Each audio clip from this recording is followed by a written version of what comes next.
Hey, I can be the answer.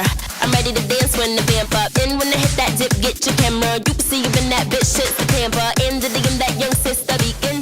The bitch who wants to compete. And I can freak fit that pump with the peep. And you know what your bitch become when her weeping. Welcome to the show, Azealia Banks. It's very exciting to have you and to get to see you live in person here in Israel. Yeah, let's have a good time.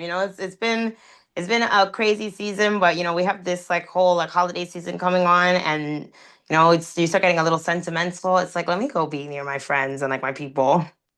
That's really awesome. And let me tell you that Israel during the holiday season, we celebrate our holidays based on the seasons here in this place. So you're really going to feel it. You're going to see the fruits. You're going to feel the weather. Everything that is described in the Bible about this time, you're going to feel it when you're here. Oh wow. Yes. That's like tickling all of my like good Catholic school girl fantasies of Israel. It's so funny. And, like there's so much about Israel that is just lodged in the back of my brain just from Catholic school. And yeah, there's still the little like good Catholic school girl in me that wants to go get like dipped in the Dead Sea and like go to Galilee and do all that stuff. So I'm gonna have a good time. So, one question that I have for you, you have actually been to Israel in the past and you didn't have a positive experience. So, I want to know what went into that experience and what are you expecting for things? How do you think things are going to be different on your next trip? So when I went to Israel, I was really naive, and of course they teach kids in Catholic school like, oh yeah, this is where the Jews, the Christians, the Muslims, everybody gets along, and everything's gonna be fine. So and I mean, yeah, I tuned it out, and I just grabbed whatever like whoever was in my team, and I was like, okay, let's go to Israel. So I had a Muslim security guard, and this very big, like visibly Muslim Turkish guy, and it just makes sense to me that that's why everything was so tough.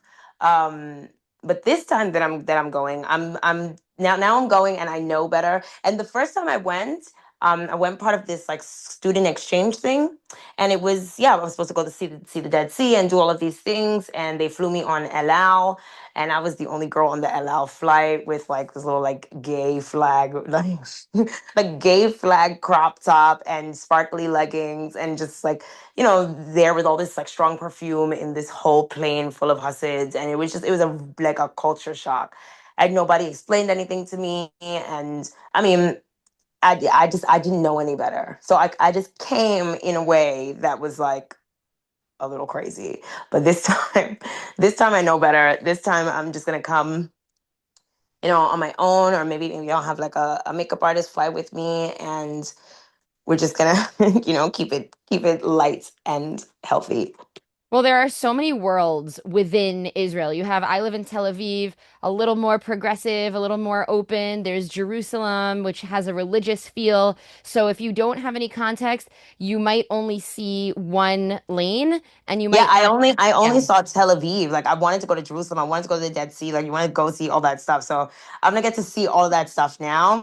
And yeah, I did. I honestly, when I left, like because I planned to stay in Israel like 6 more days, but I just was kind of just in my mind. Sometimes you can get in a way where you're just like, oh yeah, like especially when you're a female artist, you can really think that everything is because you're a female, or because you're black, or because this, and a lot of like now I'm realizing like a lot of the times it's not even about that. So I'm gonna go back this time, and I'm gonna go easily and like with just a good vibe. Okay, so I'm going to ask you a little bit about the tour after we go through a little bit of your journey. I'm a New Yorker. I'm very excited that you're a New Yorker. I feel strongly that New Yorkers are awesome, and I want to know, can I know a little bit about your New York upbringing and what was your vision of Jewish people? How has that changed? And tell me about the atmosphere of New York, even from then and now.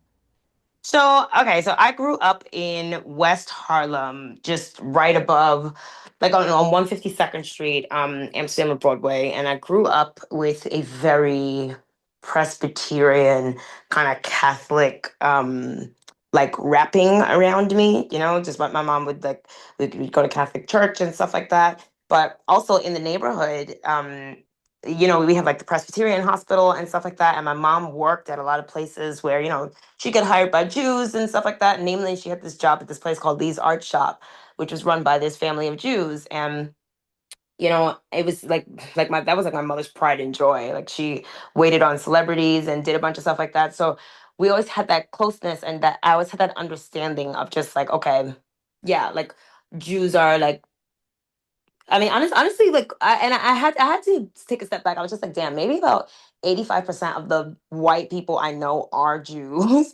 So I didn't really understand where a lot of people are coming from, which is the conservative Christian thing, because I only really know Catholics and Jews. I don't know.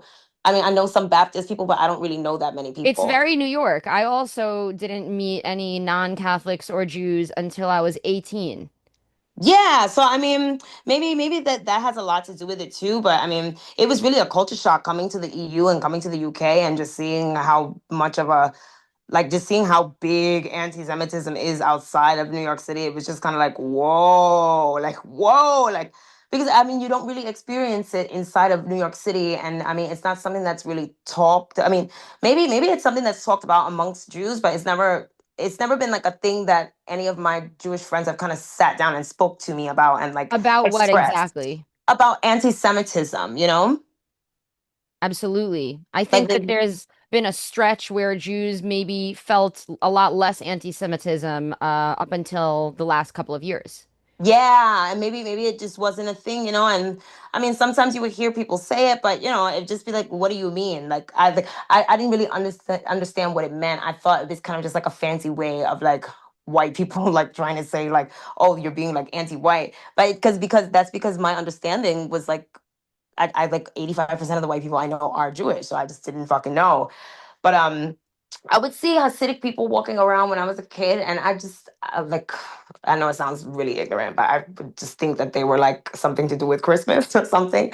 I would just think they were like Santa Claus people, and I would just be like, oh yeah, like look, the people are dressed up, they're going for Christmas, and I just always thought they were like just having Christmas all the time. I didn't really put two and two together, like about the Haredim and understand that like okay, no, these people are Jewish people. And when I would go to South Brooklyn and I would go shop in the little vintage shops, I would find myself wandering around, and then I'd like walk into these neighborhoods and I'd just be like, what the fuck is this? And I was just nosy. I would be there with my iPod, like going into Judaica's and just going into the Jewish bakeries just because I just wanted to know. And they would kind of like look at me like, what are you doing? Some people would be nice. And then it all started coming together to me like, okay, these are Hasidic Jews and whatever, whatever. Then when I came to the EU in February, and the thinking was, okay, Trump is doing this no double taxation on expats thing. Most of my engineers and shit and producers are in the UK and EU. I'm gonna go over there and I'm gonna hit it big because being closer to the people I work with is gonna be amazing. Wrong. So I get to the UK and I get to the EU, and I just have all of these like people that are my peers, kind of just and people that I just assumed. Assumed that we had a pact in music that whatever's happening politically and whatever else and whatever we are still musicians and we still gonna make this money and do this. And I was really really surprised to just see so many people just openly anti-Semitic, and I was just like, wait, what's going on here? This because it's just a mind fuck. It's like you guys made it a crime to talk about fat people, made it a crime to talk about black people, made it a crime to talk about trans women, but now it's okay to talk about the Jew. I don't get it. Like I genuinely don't get it. Like I don't get how people reconcile that.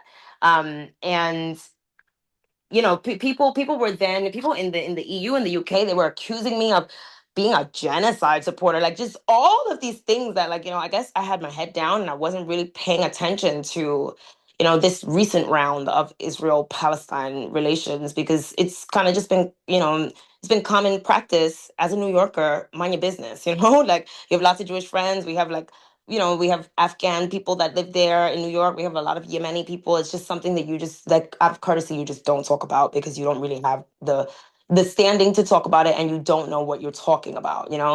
So when everyone was just talking about it, like a big part of me was kind of just like, all right, stay out of this because this is Like this is like, and Azealia Banks will say anything, but for a long time I was just like, stay out of this.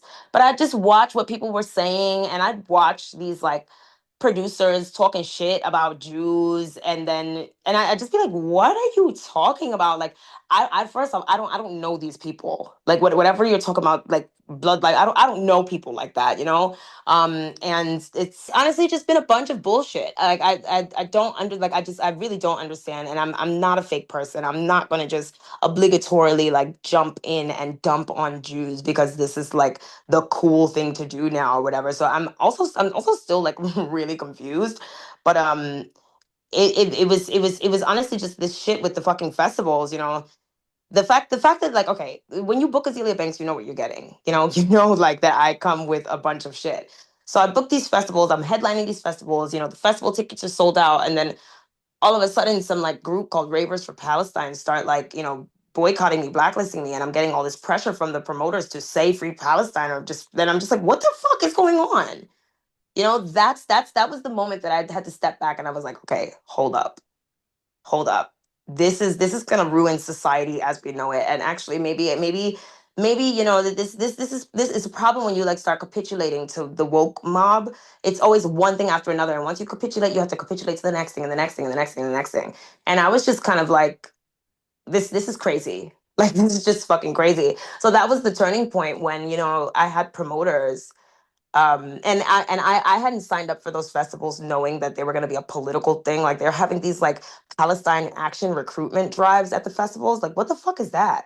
So yeah, anyways, I'm happy to come to Israel and just be with like people that honestly, like I don't know, there's nothing that I can like it's I'm sure it's as mind-boggling to you as it is to me. I'm just kind of like, listen, I'm like this, that doesn't feel right.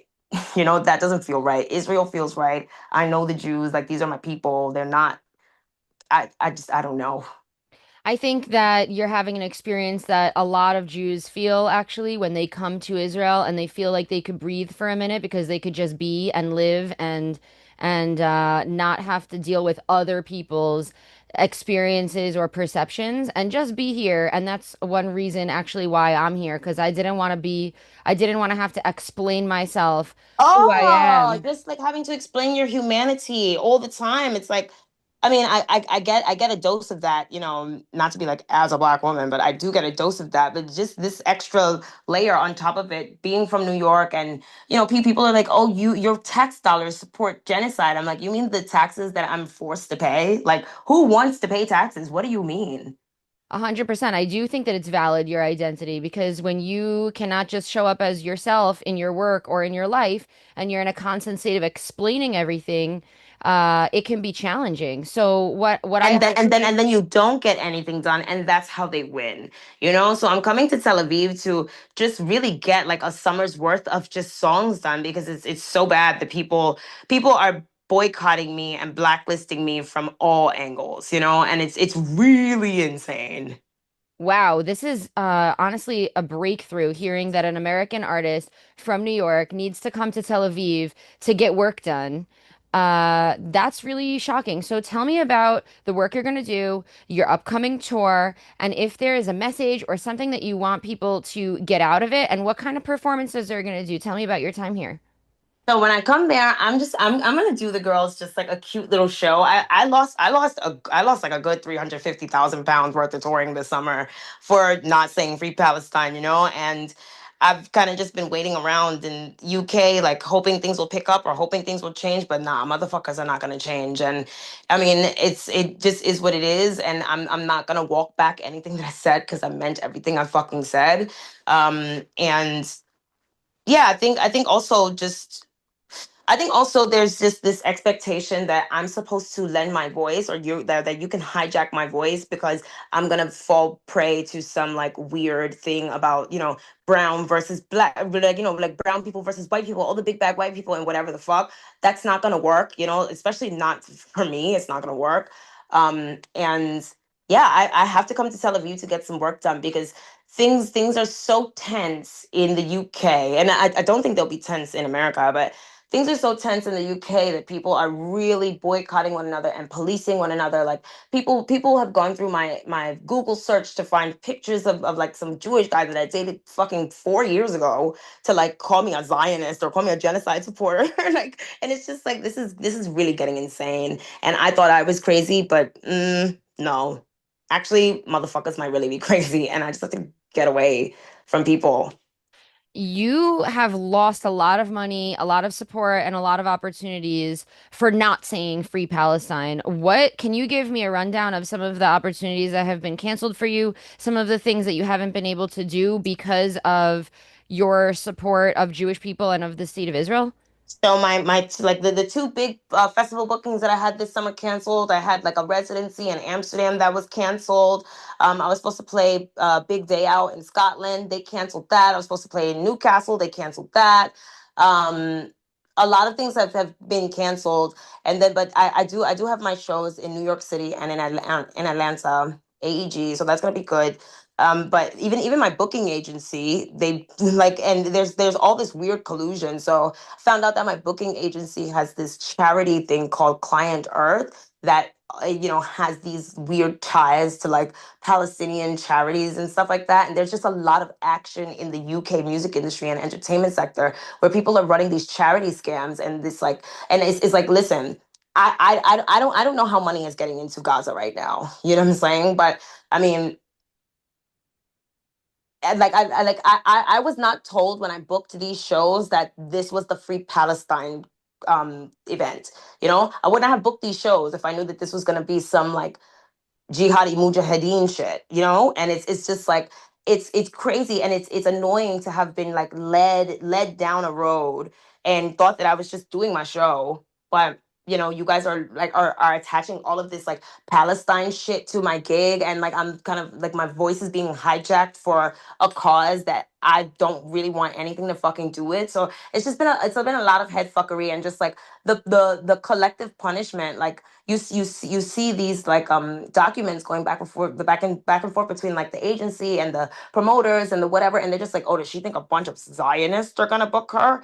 And I'm like, I mean, who's been booking me my whole fucking life? What do you mean? Like nobody supports Azealia Banks like the Jews support Azealia Banks. That's number one. And number two, look at what's happening here with this stuff. Like, this Palestinian lobby is now trying to deprive a black woman of her right to fucking work, an American black woman of her right to work after they've used my name to advertise these shows, and then they want to throw me out like I'm the fucking I'm the fucking baby in the bathwater. That's not cool. That's not cool. And no, whoever these lobbyists are, you guys have completely lost my support. I'm never gonna support. I'm never going to support that, because one thing you don't do in the West is come to the West and tell, especially an American woman, an American black woman, that she has to go to church or that she has to believe this. You don't tell a black woman from New York City what to do. You just don't fucking do it. And furthermore, you don't tell an American woman what she's gonna do and what she's not gonna do. So that's that on that. Honestly, I've lost a lot of faith and a lot of trust in just the UK music industry and just like the EU. But I mean, everyone is on this bullshit. Everyone's on this bullshit. And I don't see how this influence of just kind of like militancy and Islamism is like producing art. So, do I you feel like, think, I understand that you've learned a bit about Jabotinsky and his writings, and you've shared that you saw crossover between the Jewish community and the Black American community.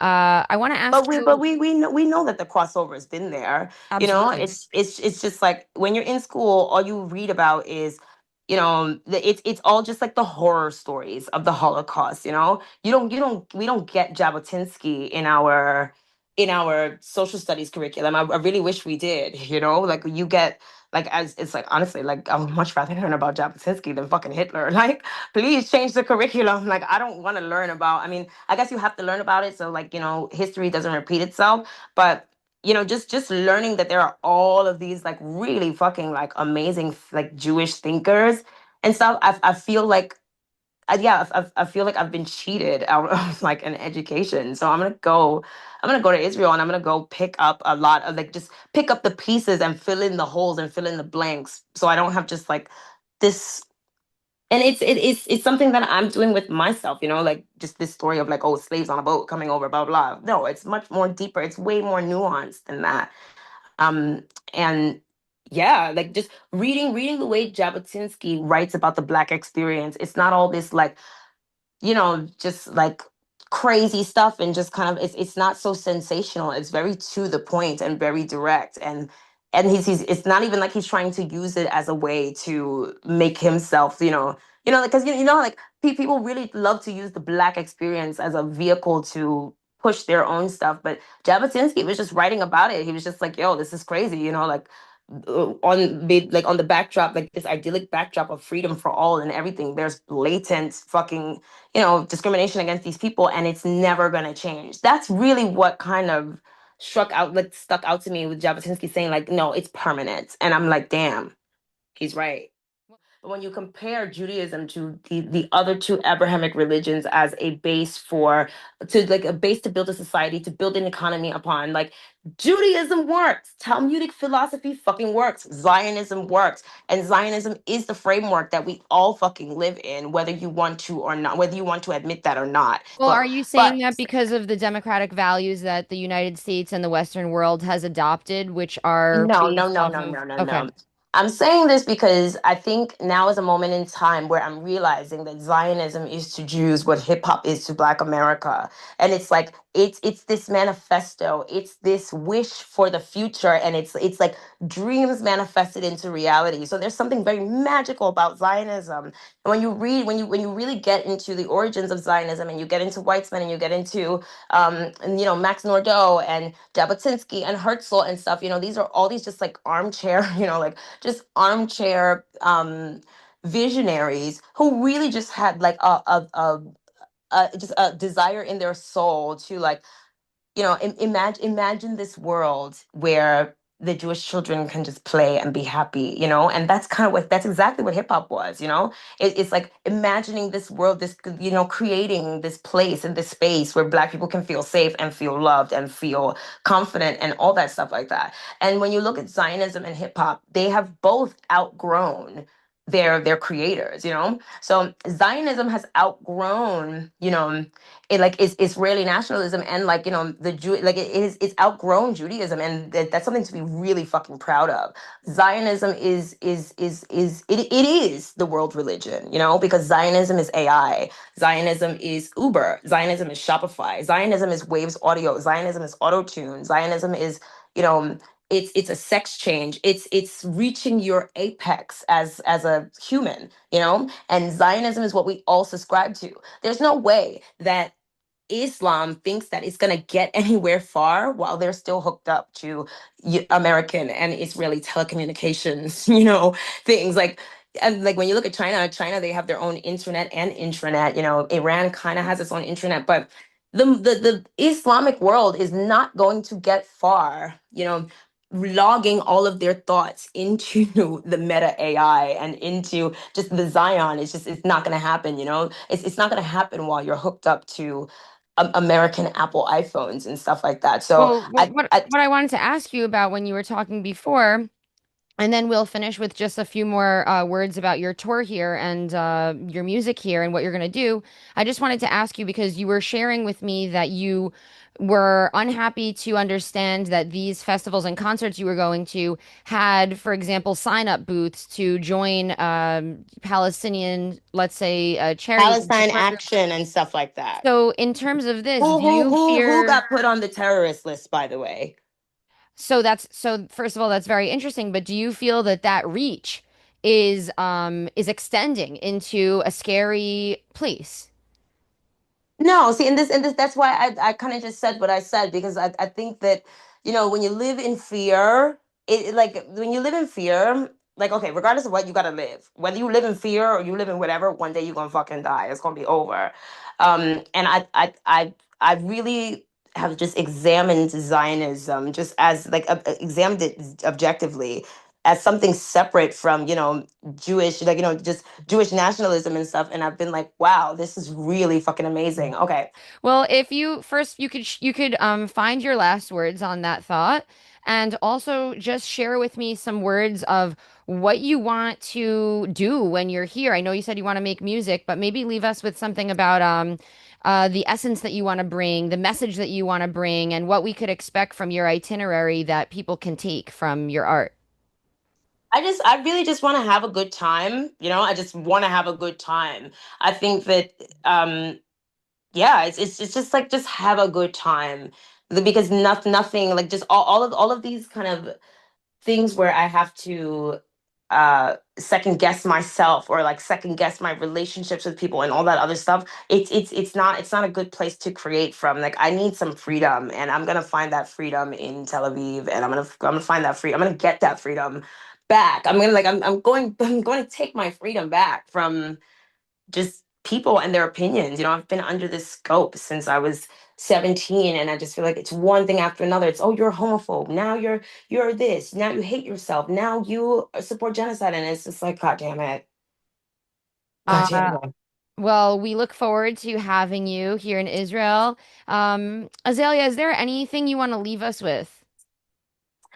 Um, I don't know. There's things I want to bring to you, so I'm excited to come to Israel and just do that. Okay, Azealia Banks, thank you so much for being with us here on the Israel Daily News. We hope that you have a safe journey and a creative trip while you're here. Thank you so much. I can't wait to see you guys soon.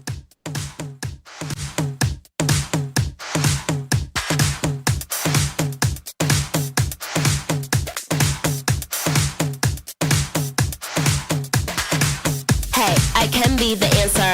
I'm ready to dance when the vamp up. And when I hit that dip, get your camera. You can see you in that bitch, shit's the pamper. And the in that young sister beacon. The bitch who wants to compete. And I can freak fit that pump with the peep. And you know what your bitch become when her weave in. I just wanna sip that punch with your peeps. And sit in that lunch if you're treating. Kick it with your bitch who come from Parisian. She know where to get mine from in the season. Now she wanna lick my plum in the evening. And fit that tongue to deepen. I guess that can't get any in. I guess that can't get any in. I guess that can't get any in. I guess that can't get any in.